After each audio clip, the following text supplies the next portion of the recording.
We are back with Coffee Meets Murder. I'm your host, LeBon. And I'm Janelle. And we can do the coffee orders. So We're just going right into it. Yeah, right. On Reddit, I found an order, which is kind of outrageous, which is a green tea with a shot of espresso. Why is that outrageous? You're not done. Sorry. No, I mean, that was it for the order. The guy called it, are you ready? Mm-hmm. He called it a black grasshopper. That was the name of the drink. Okay. So he goes in there daily and says, let me get a black grasshopper. And she's like, oh, it's a green tea with one shot of espresso. That must taste like death. Yeah, probably. Well, mine is the complete opposite of that. What is it?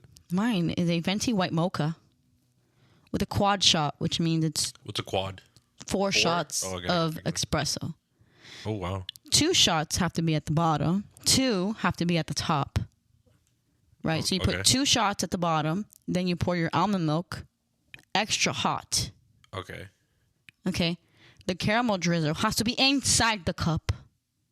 Before you put all this in. Right. Because it can't be outside. Because why would I want my why would you want caramel? Sticky? Yeah. That would right. And then the 2 shots on top. I mean, bro, thank God. And then... Yeah. Thank God people put it inside the cup. Thank God. And then add extra whipped cream. Okay. So not enough whipped cream, just extra. It says here that she goes in there every single day for the same thing. And it's always $8.05.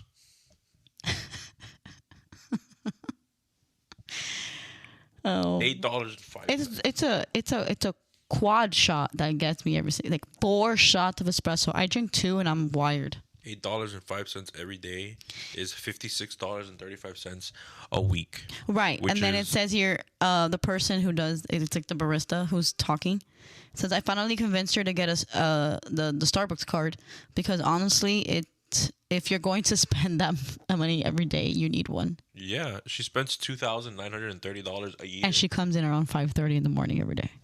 Jesus Christ. Listen. All right. So.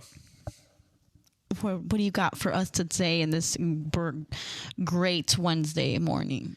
Today's case is one that has stopped many people cold because this isn't just a murder case. It's not even just a cold case. It's a story of a man who built an entire world inside 4 walls, a world where he was God, where the rules were his, where love and fear were the same thing. Is this a cold case? A cult? Not a cold. Cold. Like C-O-L-D? Yeah. No. No, but it's a cult with a like T. C-U-L-T? Ooh, I love these stories. Yeah. So before we get into it, there is a trigger warning for this episode. We are going to be discussing child sexual abuse, incest, domestic violence, and the murder of children, which is also the previous episode. Yeah. Yeah, we need to lay off of them. Yeah. Yeah, we got to move on. Yeah. So now, let's talk about Marcus Wesson. No. Oh, this was also this was DM to us, this case. Oh, yeah, we got a request. This was a request, yeah. Well, thank you. All right, so Marcus Delon Wesson was born on August 22nd, 1946 in Kansas City, Missouri. He was the eldest of 4 children. His mother raised him in the Seventh-day Adventist church. And by his own account, she was a religious fanatic. Religious, and then the word fanatic right at the end really gives me a bad vibe. I know. His father, an alcoholic, who physically abused the family and eventually abandoned them. I thought she was a religious fanatic. Oh, she was. So from the very beginning, Marcus Wesson was steeped into 2 things: rigid religious control on one side and violent and absent male authority on the other. And the story of what happens when those 2 things fuse together in one person is exactly what we're here to unpack. So, he dropped out of high school and joined the United States Army, serving from 1966 to 1968, including a deployment to the Vietnam as an ambulance driver. Oh. Yeah. All right. After leaving the military, he drifted to San Jose, California, and moved in with a woman named Rosemary Solario Okay. and her 8 children. Okay. She had 8 children. 8 children. Not with him. Not with him. All right. That was, that was a choice. Yeah. That was a choice. But Marcus Wesson saw an opportunity. What opportunity? By 1974, Marcus had began sexually abusing Rosemary's daughter, Elizabeth, Oh, my God. who was 8 years old at the time. I thought you were going to say, like, child labor or something. You just went right for it, huh? Yeah. He groomed her over years. Oh, my goodness. Yep. When Elizabeth turned 14 and Marcus was 34, he married her. No, he didn't. Yep. Oh, my God. But what? Isn't he married to the mother? Yeah, it gets worse. Oh. She gave birth Oh. to their first child just 4 months later. I want to throw up. And they would eventually have 10 children together. Well, I mean, she's 13. What? Yep. What does the mom say of this? It's all fine, dandy, sweetie. It's not your father. One of Elizabeth's younger sisters No. couldn't care for her own 7 children. Oh, so he married her too? She had a drug problem. So she left them with Marcus and Elizabeth. And just like that, Marcus Wesson's household grew to include more than a dozen children, more girls, and more potential victims. No. Well, you said originally it was 8 children that he had married into, Correct. right? And only one of them so far is what he had interest married in? into a family with 8 children. Right, and then one of them who was 13, He picked out one of them. He married one of them. and he left the others alone? Yeah. Oh, okay. Well, I mean, You know what I mean? we'll get there. Oh, shoot. He never held a steady job. The family lived off of welfare, rundown shacks, boats, and sometimes vacant houses. That's insane. There's like 30 people in the house and none of you can work? And as the years passed, Marcus tightened his grip until the people inside the household couldn't imagine a world outside of him. Oh, because he groomed all of them. Exactly. Even though he wasn't like sexually or maybe physically abusing them, he still mentally abused them. Yeah. Right? No, he did all kinds of things. No, I know, but you know what I mean. Like, No, I get what you mean. like But he did. mentally groomed. Like he He mentally did all groomed 3, them all of the above. to all of them, All of them. to all 30 of them. Yeah. So People suck. let's talk about the theology Marcus Wesson built around himself. Right, because he became a cult leader, basically. Yes. Oh, okay. Marcus homeschooled the children, but the curriculum wasn't math or reading. No, The curriculum was Marcus. of course. That was it. Right. He wrote his own Bible by hand, and it's centered on one key belief: that Jesus Christ was a vampire.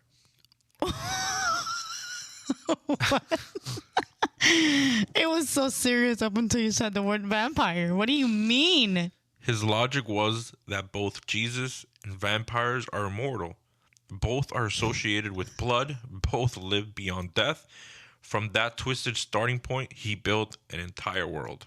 I understand maybe like a baby, a child growing with this ideology and not having like access to the outside world, how they might believe this. Yeah. But if you're like at the ripe age of 20, what? Yeah. How are you going to like... But that's what grooming is all about. Oh my God, I can't. No? Again, it goes back to me not being able to put myself in these shoes because what do you mean he's going to start spewing nonsense one day about how Jesus is a vampire? I mean, it's hard for us to know because we are not in a cult. Yes, but you don't know how they're getting groomed or how they're manipulated and all that. 100%. But see, I don't have any words for it. Yeah, no, it's ridiculous. Because you said vampire. I said, I'm sorry. What? Yeah. Edward Cullen who? Get out of here. So with your ideology and your made-up Bible. He taught the family that drinking blood was the key to immortality. Oh. Because Jesus is a vampire. I get it. Yeah. He bought 12 mahogany antique coffins, claiming the kids used them for wood or as beds. Are you sure that he wasn't the vampire? Nah. You know what I mean? No, I know what you mean. Like but reverse psychology up in here. He had the children take vampire middle names. Like what? So he gave himself the name No. Jevam Marx Sus Pyre. The pyre at the end kind of gets me. And this is such a serious topic, but like, Which is what is going on? a mashup, right, of Jesus and vampire. Let me see. Jevam Marx Let me see. Pyre. Jevam Marx Sus Pyre. Yeah. The Vam part is the vampire, and the Sus part is Jesus. Jevam Marx Sus, like J Sus. Javan Mark Sus The fire. Mark is, I guess, he added his own little spin. He called his children fledglings. I have so many questions. So, 3 times We a day. should study these type of brains, like Yeah, we should. because like what in the actual fuck? I know. This isn't the only cult. There's been thousands of cults. There's still cults now. Listen, I know, but with their own ideology of God and how people need to idolize them because God speaks through them. Yeah. But this whole thing that you're talking about. Jesus is a vampire. Yeah. Wait till you And see now what he looks like. Need. He looks like he's insane. They all do, and we all need to be vampires with him. Yeah. Okay, we need to drink blood and get into caskets. So get with it right now. Like who? I can't. So 3 times a day, every day, the family sat through marathons of Bible study. Oh, I thought you were going to say of drinking blood. No. There were sessions where Marcus preached from his own texts. He told them he was God. The children required to address him as Master or Lord. Right. Because he's Dracula. Yeah. So he told the girls that they were destined to become his future wives. He told them their female bodies existed for him. Right. That's so toxic. So isolation is the first tool every cult leader. Well, you've already isolated them from school, so now they have no outside. Exactly. There's no reason to go outside. Children go to school. Exactly. If they don't go to school, they're homeschooled. They have nowhere else to go but home. Exactly. So this idea, Marcus Wesson used it masterfully. Elizabeth, his wife and victim, was largely prevented from participating in raising her own children. The girls were not allowed to speak to their male siblings, and they were not allowed to talk to their own mother. Were the male? Well, I mean, I guess you're gonna tell me, but were the male siblings like raised to have an idea like he does, like they are superior? Get there. Okay. Outside contact was forbidden or severely restricted. The domestic duties assigned to these girls: washing Marcus's dreadlocks, scratching his head and armpits. He had dreadlocks? Yeah. Scratching his head and armpits? Are you just gonna like not listen to that one? That is weird. It was already out of pocket with vampire. Yeah. It's only gonna get weirder, but go ahead. So were humiliations framed as honors, and any money the adult children earned working outside jobs, they went directly to Marcus. He kept them dependent financially and psychologically. How does one have all that power You over grew them. so many people? You make them believe that they Right, can't continue life without you. Right, but again, that goes back to these are children. You know, Yeah. you can. I guess it's easier to manipulate a younger mind than it is as an adult. But if I compare it to like the 7M dancing cult, Yeah. right? These are all adults, Yeah, they are. and they were manipulated or allegedly, you know. Yeah. They have the same standing where all of their money that they make on social media Yeah, goes to the one sole head of the church, which I don't quote understand unquote, how you get people to like. pay you their money. Yeah, I just don't understand that. I don't understand it either. And I guess it's like a headspace of. It's a different headspace that you're in. I don't know. I guess, but It's pretty sad how you're okay with giving your money away as a young adult or not. Like it speaks volumes to the level of manipulation. yeah. So obviously, their outside contact was forbidden or severely restricted. The domestic duties, assigned to these girls were... I already read that. I'm sorry. In 1989, Marcus was convicted of welfare, fraud, and perjury. One of the few times the outside world had a brush with who he really was. But it wasn't enough to stop him. It was him who got the convicted. welfare, yeah, but not the mom. No, it was him. Okay, sure. So, Marcus Wesson raped his own daughters and nieces beginning when they were as young as 8 years old. He performed fake marriage ceremonies with his underage girls. Disgusting. One niece, Ruby Sanchez, would later testify that she agreed to marry Wesson when she was 13 and he was 44. He had her place her hand on the Bible and recite the vows. The Bible that he made. Yeah. He justified all of it through religion. He told his daughters he was only touching them because he loved them, or because he was preparing them for their future husbands. It sounds like it sounds like that case of the blonde girl who went missing. She was abducted from her bed. And she was taken into the woods and lived in a tent in like this white robe with some other lady and a guy, and the guy and the lady were like conducting this I've never heard this one. Yeah, it goes back to the same thing. He was trying to create a cult of young girls who were allegedly his wife, and God sent them or chose them to be his wives for certain purposes. Yeah. And then the girl, like, she had to wear white, and then the ceremonies that they were supposed to perform were like the rapings and all that. Yeah, I guess I'll cover that case. Yeah, you should. I'll cover that case. But it gives me the vibe of that. What you just said, it was all about religion, and he would always justify it that way. Yeah. Yeah, like that. Even like in investigation, like recordings and stuff. Yeah. If you hear it, he tries to justify himself with religion, even like in front of a detective. It's insane. Oh, wow. Yeah. Yeah, I haven't heard that one. Yeah. So Marcus, he encouraged the girls to compete for his attention. He fathered children through incest. Ultimately, he was the biological father and grandfather of many of the children in that house. At that point, you don't even know who goes to who and for what. Yeah, it's weird as hell.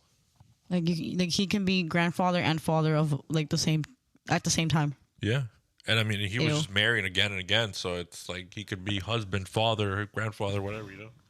So disgusting. So he was fascinated by David Koresh. And if you don't know who David Koresh is, he is the Waco cult leader. Did you ever hear of Waco? I don't think so. During the 1993 federal siege, Marcus had his family glued to the television. He reportedly told them, "This man is just like me. He is making children for the Lord." David Koresh is a cult leader in Waco, who the ATF went to go do like a search warrant or something, and they ended up killing and burning down the place with people in it, and like multiple people died. Okay, similar to that other one where they took poison, and when they went into but this one is because they got into the battle with the ATF. Oh, got it. Yeah.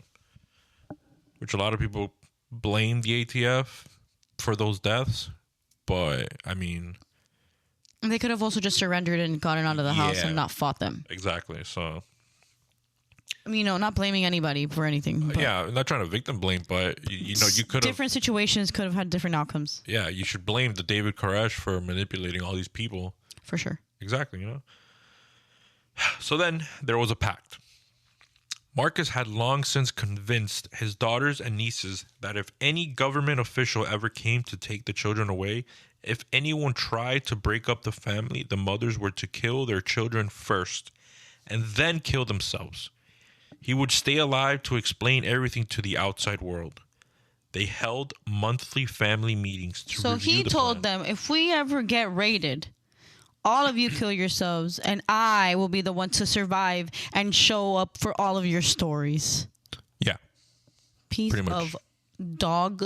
And they gathered monthly. Shit. Monthly. To remind him. To review the plan. To remind and review, because this is what's going to have to happen. So they reviewed. They rehearsed it. Disgusting. Oh, they rehearsed. And the method was discussed and detailed. That's crazy. They were like, I'm all going to cut to be myself shot. like this, not like this. Yeah, no, they were to be shot. Got it. Can't fail.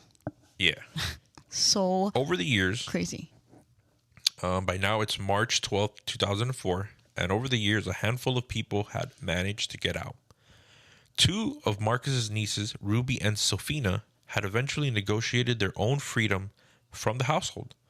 But when they left, they had to leave their young children behind. And years passed. The guilt of leaving those children in that house never left them. And by 2004, they couldn't stay away anymore. They came back with support from extended family members to get their kids out. That's right. On the morning of March 12th, they showed up outside the small commercial building on West Hammond Avenue in Fresno, where Marcus had been renting space for the family to live. A confrontation erupted, and Marcus was reportedly calm. The women of his household, still under his control, screamed at Ruby and Sofina and called them traitors. Yep. Rude and scary. What? Yeah. The Fresno Police Department was called, and Ruby and Sofina were warned the officers directly. Warned the officers directly. Marcus had a suicide pact, and he was going to hurt those kids. When police arrived, Marcus met them at the door. He told them to wait, and then he went back inside. Back to a rear bedroom where he had gathered his daughters and their children. Right, because they were all getting ready. Yep. To possibly. So for an hour and 20 minutes, police waited outside, which An is hour ridiculous. And 20 minutes. An hour and 20 minutes. That is wild to wait. God. Some witnesses say that they heard gunshots during that time. The Fresno officers on scene said that they did not hear any gunshots. And then Marcus walked back to the front door, and he was covered in blood and surrendered quietly. Officers pushed inside. The house was dark and silent, despite the sunny afternoon. Along one wall, a row of coffins, and then they reached the back room. And inside the back room, officers found 9 bodies. 9 bodies, and not one of them was in the coffin. What was the coffin for? Sleep time? Because they're vampires? Yeah, exactly. Oh my God, they probably lived in the dark and everything. Yep. They were tangled together in a bloody pile. That's so sad. It would take hours to determine how many victims there were, and days to identify them all. And every single one of them had been shot through the eye. Every single one. Right. That was for sure, like, they practiced it. And then that was for sure, like, a clean, instant death. Yep. I guess. So, the victims were Herena April Wesson. She was age 25, and she was a daughter of Marcus. Are these like their vampire names? No, these are like their actual names. Okay. Well, they might be infused with some, yeah. Okay. Elizabeth Brady Keena Wesson. She was age 17, daughter of Marcus. Elabelle Carey Wesson. She was 8, daughter and granddaughter of Marcus. Ew. Aviv Dominique Wesson, age 7. I don't know. That one I didn't have. So that means that, like, for example, like, Elabelle could have been Elizabeth's daughter. Yeah. Or Sabrina's daughter. Yeah. And then also sister. Yeah. Ew. Jonathan St. Charles Wesson, he was 7. Ethan St. Laurent Wesson, he was 4. Marche St. Christopher Wesson, age 1, son and grandson. Age 1. Jeva St. Vladin Supri Wesson, age 1. Sedona Vadra Wesson, age 1. Wow, that's sad. Yeah. So 9 lives. The oldest was 25, and the youngest were just 1 year old. Wow. Yeah, that's hard. It is. age 4, age 1. At age 1, you don't even realize like what's going on around you. No. You have no conception of anything. You probably just learned to walk. Yeah, you probably. I mean, do you have? I've heard some people do have memories of when they're 1, but like very vague, like specific splotches of like certain events that have happened in your life. Yeah. But I don't remember anything significant until like 2, 3, 4 years old. Yeah, I have no idea. That it's weird, man. Man, 1-year-old, and that's all you knew about your vampire dad. Yeah, that guy, that weirdo. So what do you do? Marcus Wesson was charged with 9 counts of first-degree murder, of course, and 14 counts of sexual abuse, disgusting, including rape and molestation of 7 daughters and nieces. So is that because they came forward, or because it's just what it is? Well, remember the 2 that ended up like negotiating their escape, their release from his little cult? That's basically their witnesses to whatever was going on in there. Oh, okay, so it's not even like people coming forward. It's just exactly what he did. Well, remember that everybody he had, he kind of like off them. Mm-hmm. So his defense team, a public defender named Peter Jones and Ralph Torres, largely conceded the sex charges. DNA testing made them impossible to dispute. And Marcus Wesson had fathered those children. That was not in question. But on the murders, they had a play. It wasn't in question because he probably looked exactly like him. Yeah, but on the murders, they had a play. They argued that Sabrina, which was a 25-year-old, the oldest victim, Marcus's 25-year-old daughter, had been the one to pull the trigger, that she had killed her siblings and the children and then turned the gun on herself. The murder weapon was a .22 caliber stainless steel Ruger. Was found with Sabrina's body. Her DNA was on the gun, and there was no gunpowder residue on Marcus's hands. Have you ever seen a .22? No. It's like a little tiny thing. Like the tiny ones? Yeah, it's like very, it's like thin, and it's like about maybe as long as that. That's a 22? Yeah, like from my finger to finger, it's probably as long as that, and like as thin as that. You're talking about the bullet, right? I'm talking about the round, yeah. The caliber. Because at some point I thought you were talking about the gun. I was like, that tiny gun did that much damage? No. I'm like, you're talking about the bullet, right? Yeah, the round. Okay. So Chief Deputy District Attorney Lisa Gamoyan tore that argument apart. The prosecution's argument was straightforward. Even if Sabrina fired the gun, Marcus Wesson had spent years conditioning his children for exactly this moment. The monthly meetings, the rehearsed suicide pact, the ironclad belief that dying for their father was holy. He had manufactured the situation that led to those 9 deaths. And he had loaded that gun, not literally, but spiritually, psychologically, and completely. Surviving family members took the stand. They recounted years of fear, coercion, abuse, and violent discipline. They described what life inside that house was actually like. And the jury deliberated for more than 2 weeks, which I don't understand how you could deliberate for 2 weeks with everything that they have just given you. I would fire the cops that waited outside for an hour and 20 minutes. That is because what? Ridiculous. The actual, like, what? It's ridiculous. Why? Why did you wait an hour and 20 minutes and then you claim, I didn't hear anything? I mean, I'm not going to lie, the .22 does not sound as loud as a regular gun. But, like, you're right there. But I feel like you would have heard something. It's you're right there, and you're telling me that neighbors heard it. Yeah. So neighbors were in their house. Yeah. Right? Probably, like, you know, a bunch of walls and doors away, and you're telling me that you didn't hear anything when you were just outside? Yeah. And then you're waiting an hour and 20 minutes. It makes no sense at all. Like, you clearly didn't have anything else to do with yourself. So the jury, what they concluded was this. It didn't matter who pulled the trigger. Marcus Wesson had pressured his children into a suicide pact, and he was responsible. I'm sorry.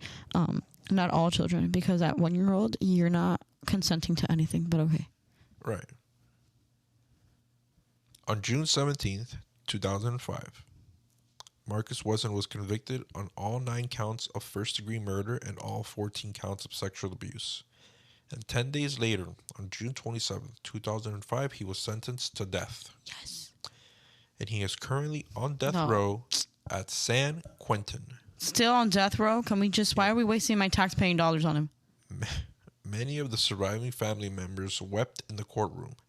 Not all of them from relief. Some still believed in Marcus.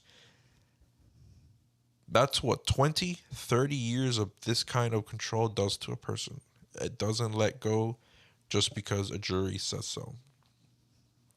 So oh my gosh, that's crazy. They still felt bad for him even after after he killed. At this point, it's granddaughter, daughter, sister, aunt, whatever. Like, wow.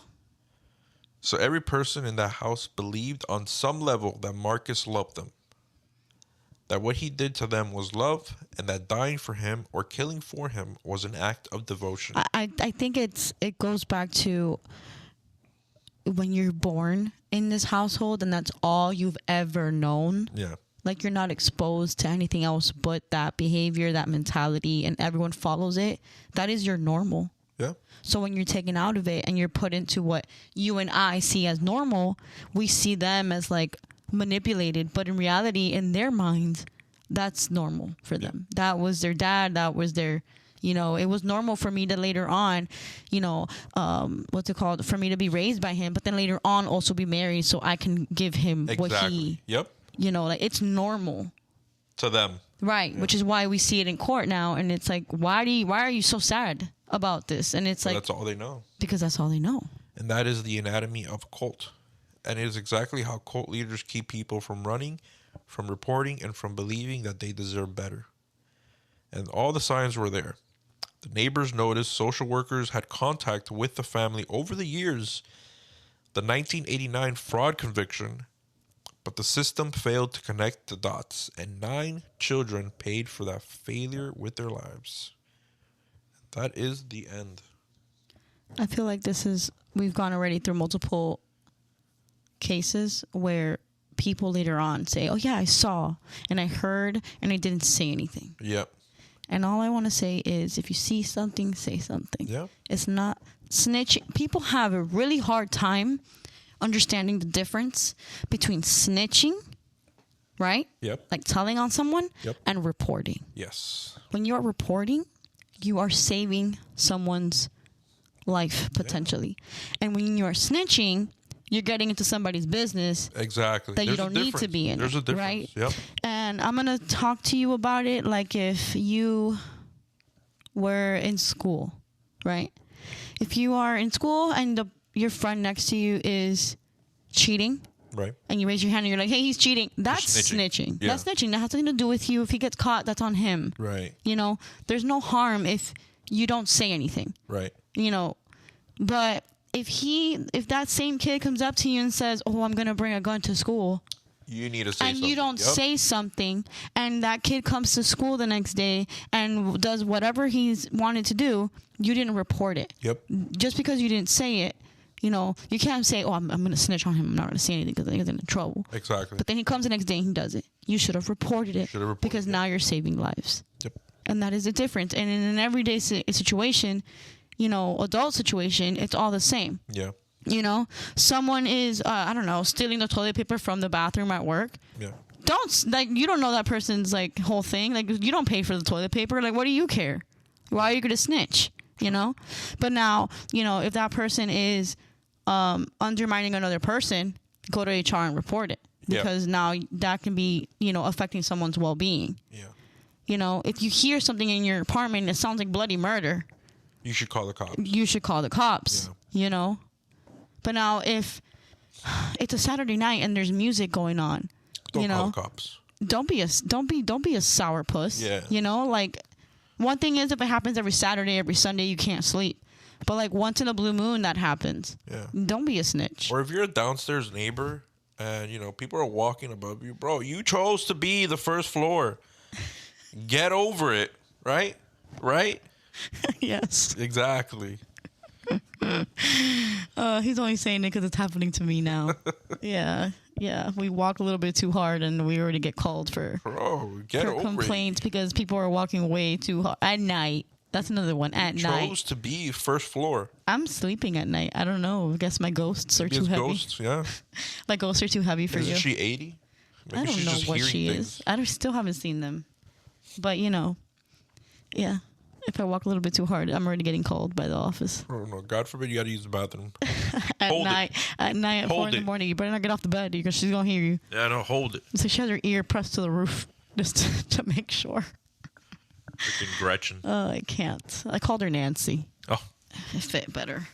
I don't know her name, but whatever. Anyways, that concludes our episode for this week. Hope you guys keep listening. Please follow our Instagram, TikTok, X, and anything, and everything, all of the above. Yes. Also, if you guys have a case you would like for us to cover, please let us know. And also be specific on who you would like to cover, because maybe you like Levon more than me. Yeah, just let us know. Also, we are working to go to YouTube. Oh, be live. Video. Maybe not live, but video. Yeah. Video recording to our podcasts. This is episode 17. So maybe sometime around episode 25, we could, 25, 20, around there. Yeah, we could probably start. Exciting. So just be, on the alert for the announcement. There will be an announcement on Instagram, X, and TikTok, and all the above. So that's it. That's it for today, or for this week. See you next time.